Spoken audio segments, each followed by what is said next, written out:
What up, Cavs Nation? I'm your host, Ethan Sands, and I'm back with another episode of the Wine and Gold Talk podcast. And joining me today from Buzz City, Charlotte, Chris Fedor, cleveland.com, Cavs beat reporter. And we're coming to you guys after the Cavs' latest win, 94-87 over the Charlotte Hornets. And Chris, this was an interesting game from the very beginning because it was on ESPN and they were hyping it up like it was rivalry week, and the Charlotte Hornets and the Cleveland Cavaliers have this historic rivalry. And the idea was kind of built around LaMelo Ball and Lonzo going head-to-head. Obviously, Lonzo now having a 4-2 head-to-head win record over his little brother. And the point was that these two would go and get to match up and get to have photos next to each other. They even did an interview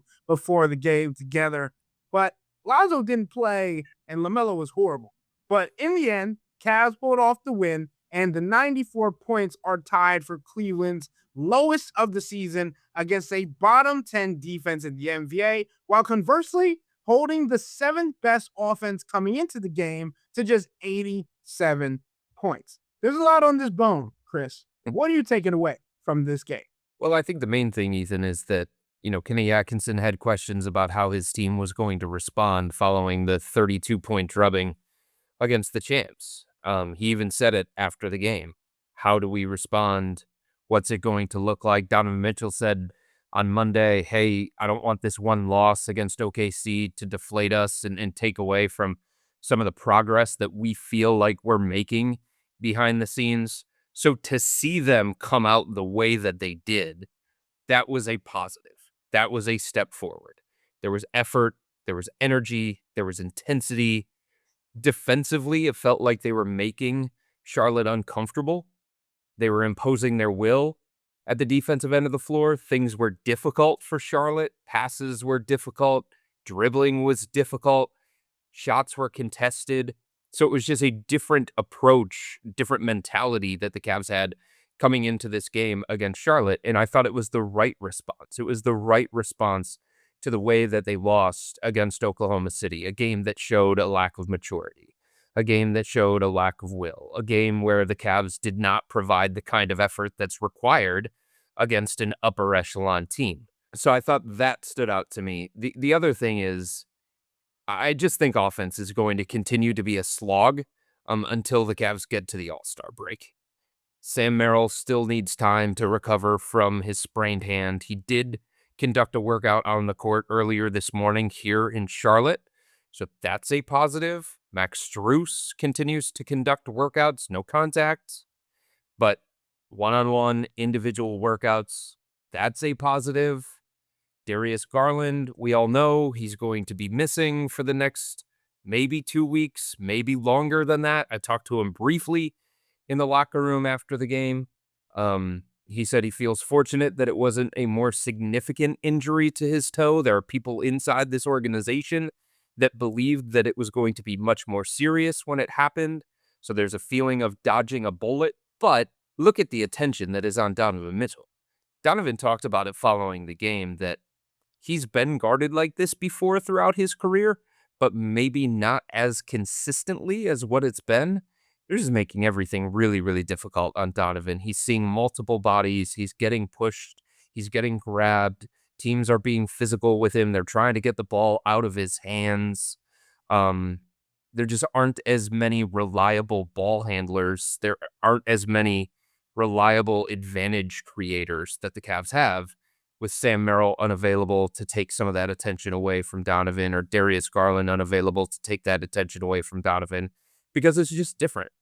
It's just different when Jalen Tyson is out there. It's different when Craig Porter Jr. is out there. It's different when Dean Wade is out there in the starting lineup as well. So I think those are the two things that stand out to me, is that the Cavs are going to have to do a lot of little things during this stretch to try and win games. And some of them aren't going to be pretty. And God knows the second half of tonight's game against Charlotte was not pretty, and it was not a good offensive performance from the Cavs. But to me, the fact that they were able to lean into their defense and make Charlotte uncomfortable a Charlotte offense that is really good, that has been playing really well over the last 15 games. It's the kinds of things that we've been looking for from this team. It's the kinds of things that they just haven't been doing, not consistently, over the first half of the season. They did it tonight against Charlotte. Now they have to do it against Sacramento. Then they have to do it against Orlando. Then against Orlando again. And they have to start stacking these kinds of quality performances, especially on the defensive end of the floor. It can't be 136 one night against Oklahoma City, then 87 against Charlotte, and then like 120 against the Kings on Friday. You know what I mean? Like, there has to be a level of consistent effort, consistent attention to detail. The way that they played for the majority of the game against Charlotte, they need to do that basically every single night moving forward. Yeah, Chris, and you mentioned maturity, and Jimmy Watkins, cleveland.com columnist, actually texted out to our subtexters before the game saying that it was going to be a maturity test for this Cleveland Cavaliers team coming into Charlotte. And I think he was absolutely right, because the Cavs came out hot with intensity that showed that they didn't want the 32-point loss to the Oklahoma City Thunder on Monday to linger. It once again, that intensity didn't last. Cleveland scored 33 points in the first quarter. They combined to score 38 points over the third and fourth periods. And you talk about consistency when it comes to game. I'm looking for consistency when it comes to during these games as well. And Evan Mobley might be the biggest barometer for this. And you mentioned Donovan Mitchell having defenses hone in on him to a different level on a consistent basis than he's faced ever in his career. And that means he's going to need Evan Mobley more than he ever has in his career. And Chris, Evan Mobley came out tonight's game and was phenomenal. I thought he was going to go like he did when he dropped 41 points, a career high when he was in Charlotte in 2024. That didn't last either. He had 11 shot attempts in the first half, 13 points, 11 rebounds, a double-double in the first half, and then in the second half, he took 2 shots. I can't believe we keep having to have this conversation about Evan Mobley, and it's exhausting because it is supposed to be the guy that Donovan Mitchell can rely on. You talk about there being a lack of release valves for Donovan. Evan Mobley, you're supposed to be bringing the ball up. You're supposed to be at the free throw line extended as an outlet for you to be able to create from there and decide where you want to go. Tonight's game had something that was just emblematic of the entire Evan Mobley experience down the stretch, especially where the Cavs were up 4 and it was like a minute left in the game, and Evan Mobley catches it at the elbow and turns, and there's basically nobody in front of him except for Con Knipple. And instead of essentially ending the game, he dishes it off to Dean Wade, who fumbled and ends up going into a 24-second shot clock violation. That cannot happen if you're supposed to be an all-star. I'm not even talking about second-team All-NBA. I'm talking about if you're supposed to be a perennial all-star in this league, that cannot happen. And I think this is just another telling and another showing of what Evan Mobley can be, and then also what he reverts back to when he's needed most. Yeah, there's no doubt about it. I mean, I think we've talked about this a number of different times on this podcast. If you want a barometer of how things are going for the Cavs, just look at the performance of Evan. Look at how forceful he is. Look at how engaged he is. Look at how assertive he's being. The first quarter was all Evan Mobley. His fingerprints were all over that, offensively and defensively. He was aggressive going to the basket. He wasn't going to allow the undersized Hornets to deter him. He was finishing through contact, and that was just on the offensive end of the floor. On the defensive end of the floor, he was everywhere. He was anchoring the paint. He was coming up to make things difficult on the ball handlers for the Hornets. He was contesting shots on the perimeter. But you're right. The second half, it was completely different, and it's not a surprise that the second half was mostly controlled by the Hornets. Now, I think we have to point out that the Cavs won this game wire to wire. They led by as much as 27. The closest the Hornets got was 4. And for a majority of the game, it was a double-digit lead for the Cavs. But the next step for Evan, the one that so many people are waiting for, he's just not showing enough. This was a game that he should have dominated. There is nobody on the Hornets that can contain Evan Mobley. Like, come on. They started Moussa Diabate as their center tonight. And look, he is tenacious on the glass, but he's undersized. And look what Evan was able to do to him in the first quarter. It basically played him off the floor. They quickly went to Ryan Kalkbrenner, and they went to these other variations of their lineups and stuff like that. But when you go into this game and you see what the Hornets have or what they lack in terms of the front court, this game pointed to Evan. This game screamed unicorn-like game from Evan Mobley. And there were moments, there were flashes, but that's been his season. Flashes, mixed with inconsistency. And it was unfortunate that in the second half, he was just not as involved offensively. And I think a big reason why the Cavs struggled so much offensively is that he wasn't involved. They only scored 38 points in the entire second half. Because one of their most important players was essentially a spectator. Now, that's on Kenny. That's on Donovan, who was the de facto point guard tonight. And that's on Evan as well. He has to demand the basketball. He has to go get it at times, sometimes rebound and bring it up the floor and initiate offense yourself. So I do think as this season progresses and we continue to look for different signs of why this team can be what a lot of people thought they were going to be coming into the year, why this team can't be what people thought they could be coming into this year, Evan Mobley and like what he becomes for this team and whether flashes turn into consistency is going to be a major storyline. He was awesome on the defensive end of the floor throughout the entire game. That was Defensive Player of the Year, Evan Mobley. But that's been there. We know that about it. We saw that last year. The strides that he needs to make, especially with Sam Merrill missing time, especially with Darius Garland missing time, the strides he needs to make are on offense. The questions that persist around him and whether or not he's a true supermax player are on the offensive end of the floor. His aggressiveness, his assertiveness, his involvement, his evolution. And you're right. The first quarter, you're like, okay, this could be the Evan game. This should be the Evan game. It didn't stay that way. And it's part of the reason why I think their offense short-circuited in the second half. And Chris, I don't want to be a Debbie Downer, so let me say some positives about this team because there were some of this game. The interior defense that you referenced with Evan Mobley, Jerry Allen, and Dean Wade, particularly down the stretch where Kenny went to a 3-big lineup, was successful. They were phenomenal on the interior defensive front. And the other part of that, the negative part of that, is they still had lapses on the perimeter defensively, but in Kenny Atkinson's terms, they had some good luck, finally, because the Charlotte Hornets, who came into the game as the 5th best three-point shooting team in the league, shot 17% from deep.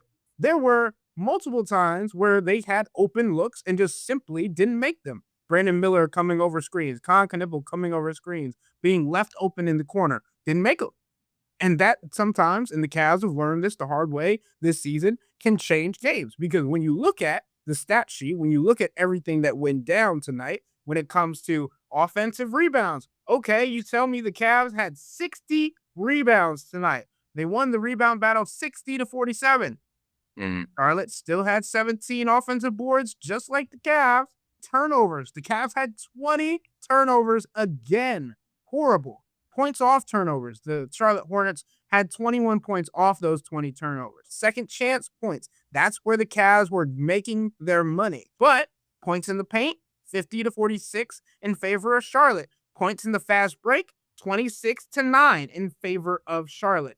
Richard Jefferson, probably the biggest Cavs fan on any network that is going to cover a Cavs game this season, went into the fourth quarter when the Cavs had a 12-point lead and called it a barn burner. I don't know about you, Chris, but a 12-point lead should not signify a barn burner by any means. And he was right. It came down to the final minutes of the game. And that is not what we want to see from this Cavs team. And we've said it this year.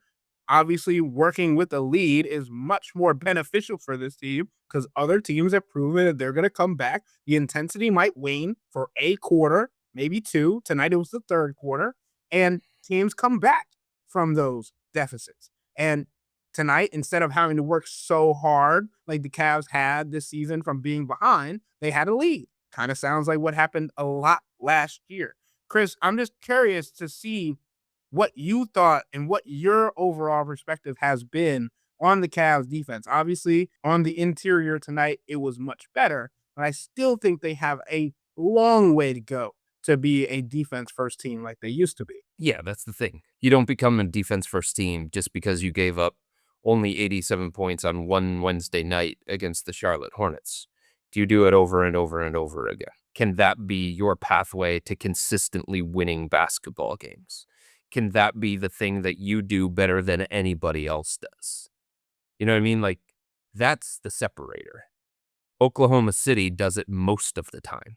The Cavs do it every now and then. The Detroit Pistons do it most of the time.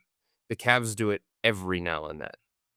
So, no, until they continue to show this kind of defensive effort, until they continue to show this kind of defensive focus and intensity and attention to detail and communication and stuff like that, it's going to be hard to say that they're a defense first team.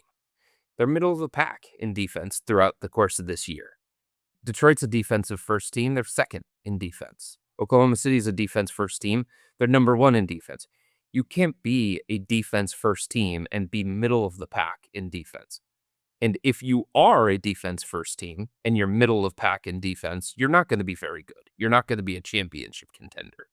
So yes, they need to continue to get better at that end of the floor. But Kenny Atkinson went into his post-game press conference, and as he walked through the door, he says, "There it is, regression to the mean. I've been talking about it." I do think there is, a little bit of frustration with the commentary around the Cavs defense and the commentary around the Cavs three-point defense. But the numbers are the numbers. And we're more than halfway through the season. This isn't just a 1 week blip. You know what I mean? This isn't just a bad month. This isn't just a small 15-game sample size where it's too early to start looking at data and forming conclusions.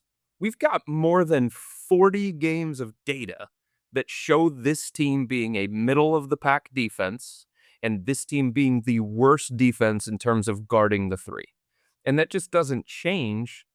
The big picture doesn't change because they held Charlotte to 87 points and because they held Charlotte to 8 of 47 from three-point range. This, if it's going to be their thing, if it's going to be their identity, this kind of blueprint has to continue against Sacramento and against Orlando and then against Orlando again, and then moving forward into the second half of the season. The other thing, going back to the, as the Cavs continue to kind of let leads go, I never felt like Charlotte was going to win. I didn't. That wasn't the feeling inside the arena either, honestly. But I think what you continue to see is that the Cavs' depth that they believed that they had coming into this year, it's not there on a nightly basis. And that's where you extend leads. Remember last year, Ty Jerome would take a 5-point lead and then he'd go on a heater and then all of a sudden it's 15 or 20. They just don't have that guy coming off the bench. It's supposed to be DeAndre Hunter. He was unplayable in the second half tonight against Charlotte. So I think when you have the bench and the makeup on the bench that the Cavs do, I think it's going to be, and you have the struggles that they have with consistency on the defensive end of the floor, I think it's going to be hard on them to finish these games, close out these games, and impose their will and show a level of killer instinct. And I think that's what you saw tonight against Charlotte. Like every time Kenny tried to go to somebody off the bench, whether it was DeAndre, Tyrese Proctor, he just didn't have enough guys that he could rely on in this game against Charlotte. And that's becoming a bit of a concern for the Cavs. I mean, when DeAndre Hunter is essentially unplayable in the second half of a basketball game, internal alarm bells have to go off. When Naquan Tomlin is the guy who's getting more minutes than anybody else from your bench in a game against Charlotte, yeah, he's been good. Yeah, they're having conversations about giving him a standard NBA contract, but should that really be the case? Given the makeup of this team, given the roster construction of this team, and if that is the case, what's he known for? He's known for energy, hustle, defense, rebounding, certainly not dynamic offense. So you have to ask yourself, where's that going to come from? Who's going to provide that kind of jolt when Evan Mobley's resting, when Donovan Mitchell's resting, when Darius Garland's not out there, and when DeAndre Hunter's unplayable in the second half of a game? That also kind of correlates with only scoring 38 points in the second half, because the guy who's supposed to anchor that second unit, the guy who's supposed to be the stabilizing scoring force of that second unit, is just not there. DeAndre was horrible tonight, making just some baffling plays on the offensive end of the floor, and then also on the defensive end of the floor, looking lost again. But to your point about who's supposed to take over the role of Ty Jerome and be able to lead the bench unit, I'm not saying that we're going to wait for injuries to be gone, because we can't. So if that's the point, I think it has to be Jalen Tyson in that second unit, because he's been the most reliable to be able to do that. Ideally, if the Cavs have Max Strus and have the decision between Max and Dean Wade in the starting lineup, then you have Sam Merrill and Jalen Tyson anchoring that second unit and coming in and filling in minutes when Donovan, Evan, Darius aren't on the floor, right? There are supposed to be answers. But, again, we're more than halfway into the season now. Darius Garland has missed multiple games. Max Strus hasn't played this entire season. I think the broadcast said tonight that Sam Merrill's missed more games than Darius has. So Kenny has to find a way to use the players that he has available. And I think it's also difficult for him, and I want to give him some grace, even though I'm going to get to his speech in a second. But most of this season, Kenny Atkinson has been coaching emotion. He has been drawing up plays. He's been trying to corral his team to not lose itself mid-game when things go wrong. You can continuously see when the Charlotte Hornets went on a run, Donovan is actively hey, don't let it get to us. I know they just cut our 24-point lead to 14, but we still can't let them come all the way back, right? Kenny Atkinson's doing the same thing. Instead of conceptually trying to put things together, the Cavs players are losing that intensity and energy. And again, we've said this on multiple times on this podcast, Kenny Atkinson cannot go out them and force them to play with energy and intensity. He can't. He can say all the right things, but at some point, the players are going to have to do it themselves. And the New York Knicks are a great example of this. Sure, they played the Brooklyn Nets tonight, but after having a player-led meeting after one of their worst losses of the season to the Dallas Mavericks just one game ago, they blew out Brooklyn by 50. That is the perfect example of never letting your foot off the gas, never allowing a team to think they have a chance, never changing your standard of play. With all that being said, Kenny talking about, hey, regression to the mean, dog, come on. Shot luck has been one of his favorite phrases this season.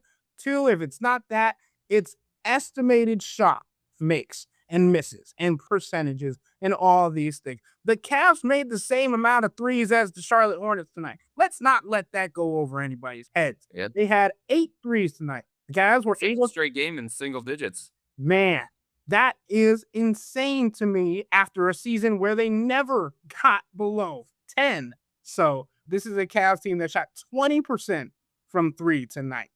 8 of 40. They were lucky. Again, there goes that word. 8 of 47 for the Charlotte Hornets. I think that's the game right there, right? Whether or not make or misses, and obviously Kenny Atkinson's going to say that they were running them off the line at points. Points? They were.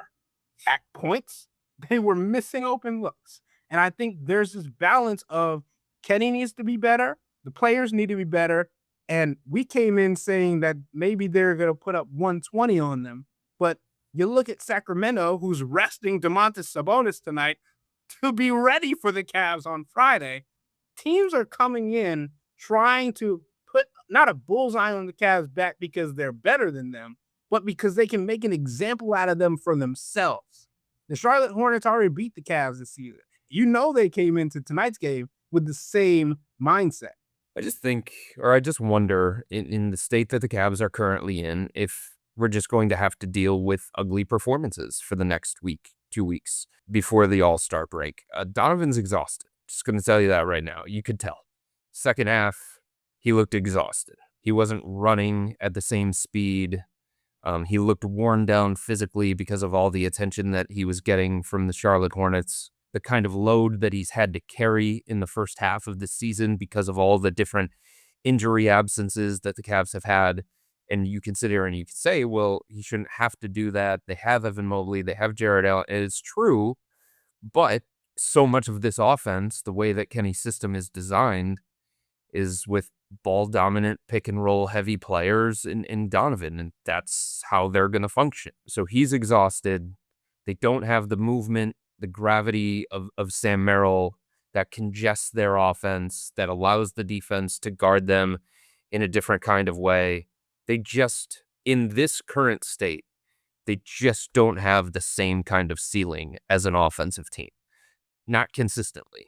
There might be some nights where it just all comes together. Jalen Tyson makes a bunch of threes. Maybe Tyrese Proctor comes off the bench and hits a couple of threes. Craig Porter Jr. might shoot over expected. Maybe Evan Mobley makes a couple of threes. Donovan goes on one of his heaters. And those nights could happen. But I think consistently, until the Cavs get through the All-Star break, we might just have to expect ugly. We might just have to expect up and down. The way that they've played, basically, for the first half of this season. Because you can just see how difficult it is on them at times on the offensive end of the floor. You can see how difficult teams are making it on Donovan. And Jalen Tyson has improved. But is he ready for a more consistent, prominent role when teams send so much help towards Donovan? Or teams try and get the ball out of Donovan's hands? Or Evan Mobley's not as involved as he needs to be? Is Jalen Tyson ready for that consistent responsibility? Is Craig Porter Jr. ready for a more ball-dominant opportunity? All these things that you have to wonder about with the current state of this team. So I just wonder if, for the next couple of weeks, no matter who it's against, if this is just kind of like the Cavs' current reality. And if that is the reality, is Kenny going to continue to use some more defense-heavy lineups? That's what he did at the start of the game. Jalen Tyson, Dean Wade, Evan Mobley, Jared Allen. The size, the positional size, the switchability of that group. I think part of the reason why he went with that starting lineup again tonight is because they came in with a focus of, let's make Charlotte as uncomfortable as possible. Look at what Charlotte is doing on the offensive end of the floor over the last 15 games. We've got to take that away. We've got to pressure them. We've got to contest shots. We've got to take away driving lanes. We've got to contest passes and things along those lines. And look who was used more than any other reserve in the second half. Naquan Tomlin. Again, defense, activity, switchability. He has his missteps. He's still raw. He's still learning.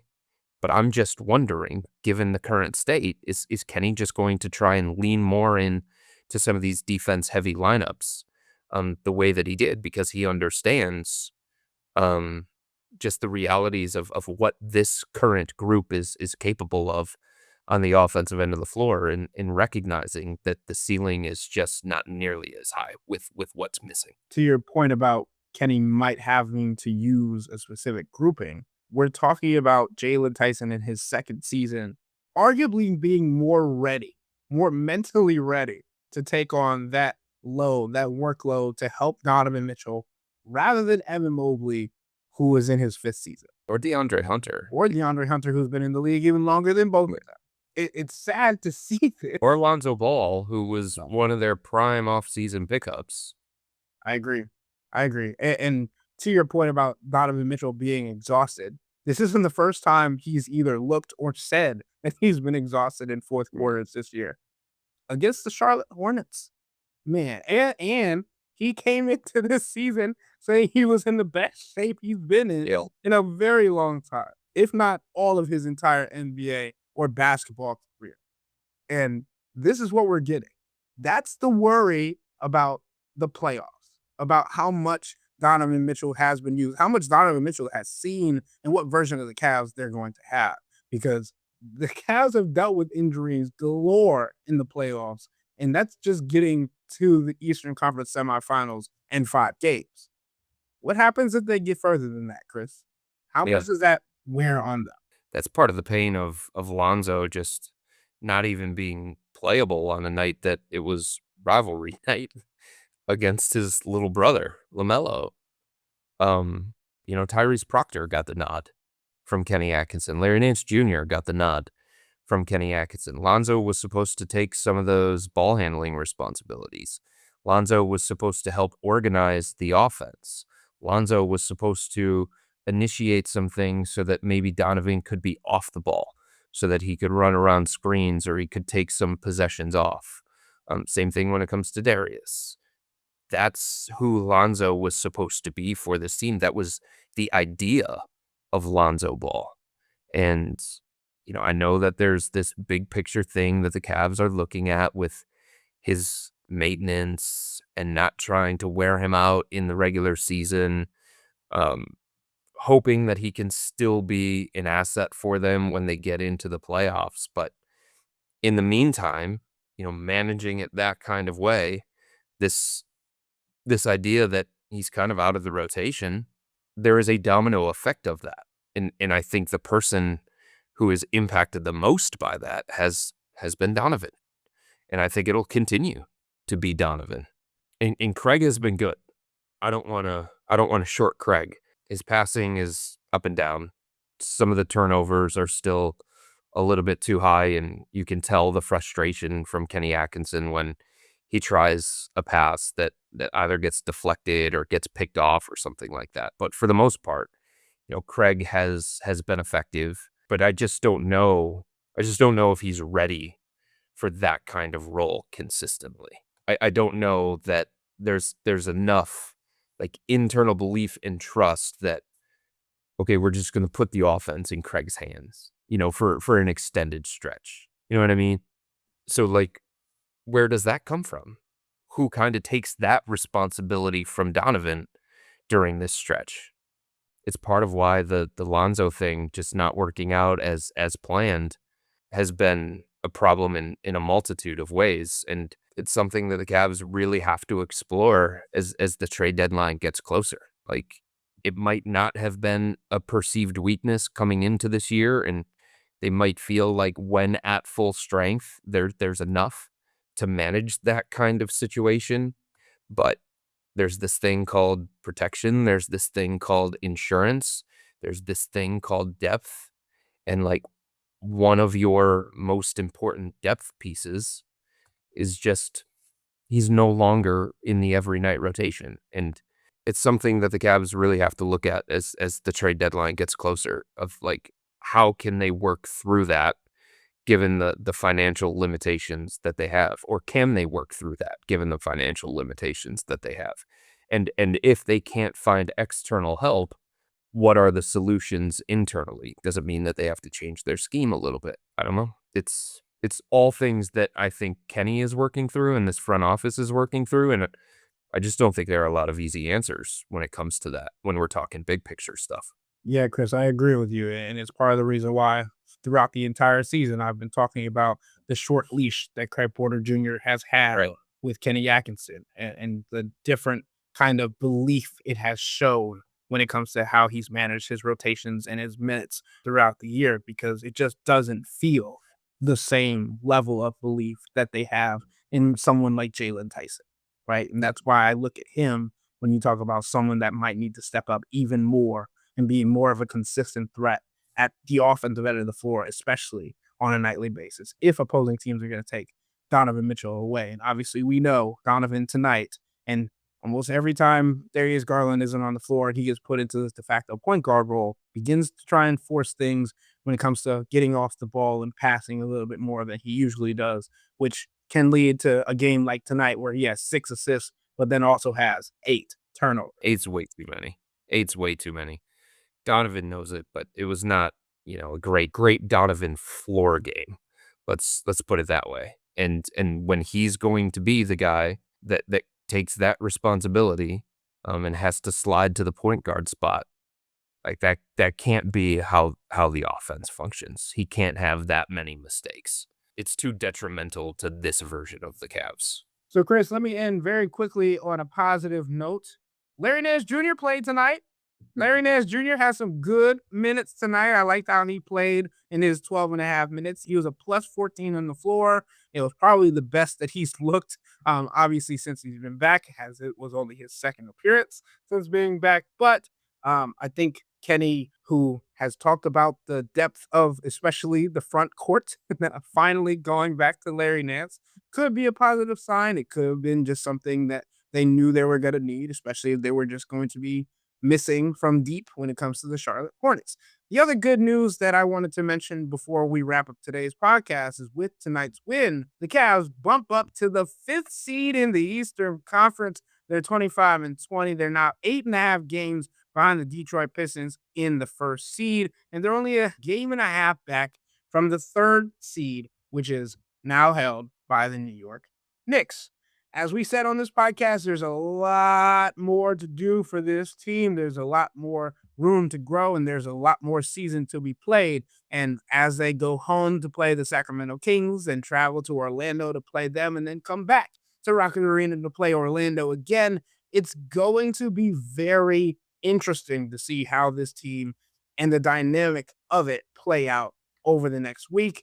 And then, arguably the most hyped up game of the season, when Los Angeles Lakers come to town. But we'll have to wait till we get there to talk about that. So, with all that being said, that'll wrap up today's episode of the Wine and Gold Talk podcast. Well, remember to become a Cavs insider and interact with Chris, me, and Jimmy by subscribing to Subtext. This is where you can send in your weekly Hey Chris questions. We'll likely handle those tomorrow. So make sure you get them in and send in your name, city, and state so we can give you a shout out on the pod. But the only way you can do that is signing up for a 14-day free trial, or visit cleveland.com/Cavs and click on the blue bar at the top of the page. If you don't like it, that's fine. All you have to do is text the word STOP. It's easy. But we can tell you that the people who sign up stick around, because this is the best way to get insider coverage on the Cavs from me, Chris, and Jimmy. This isn't just our podcast, it's your podcast. And the only way to have your voice heard is through Subtext. Y'all be safe. We out.